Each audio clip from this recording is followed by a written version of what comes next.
What's up? I'm Sarah from Sarah's Squad, and I'm here with a video to introduce a super easy, super delicious keto meal. 5-ingredient antipasto. It's delicious. Every time I've made this for someone, they haven't walked away without asking me for the recipe. And now I'm passing it on to you. Enjoy!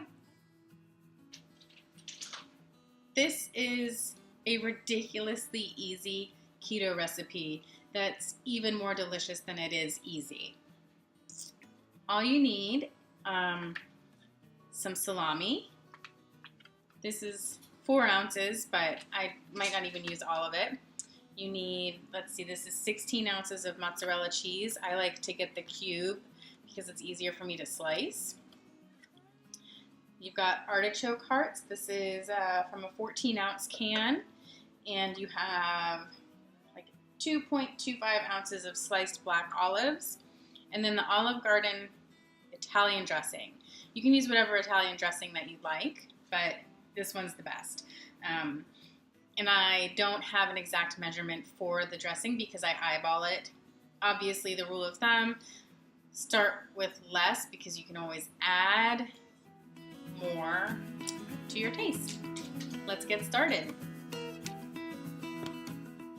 You can cut up the ingredients in any order that you would like. I always start with the cheese for some reason, probably because it's my favorite ingredient.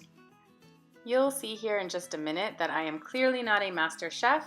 When I start with the artichoke hearts, I never know which knife to use, but that's okay. I'm just a regular girl, not trying to be fancy. Then I add the olives, quick and easy, and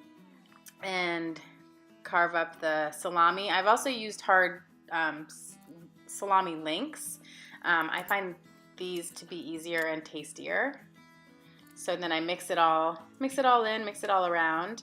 Add some salt and pepper. I didn't include those in the 5-ingredient part. My bad. Pepper, pepper, pepper. And then mix it up again. And my favorite part besides the cheese, this Italian dressing is amazing. Cannot go wrong with it. And there you have it. Mix it up some more and you're good to go. I tried to get a good image with my video camera here and couldn't. So I'm just going to insert a finished picture. See, here you go. Look how delicious that looks.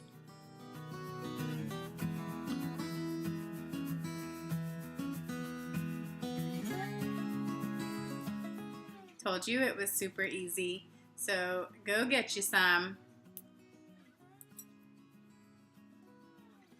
By the way, I'll post the macros below. Another cool thing about this recipe is it's very easily adaptable. You can switch out all the ingredients. I mean, I don't know why you would want to because they're like the perfect blend of flavors, but it's a really good starting point for a bunch of different antipasto salads. If you have any questions, let me know below.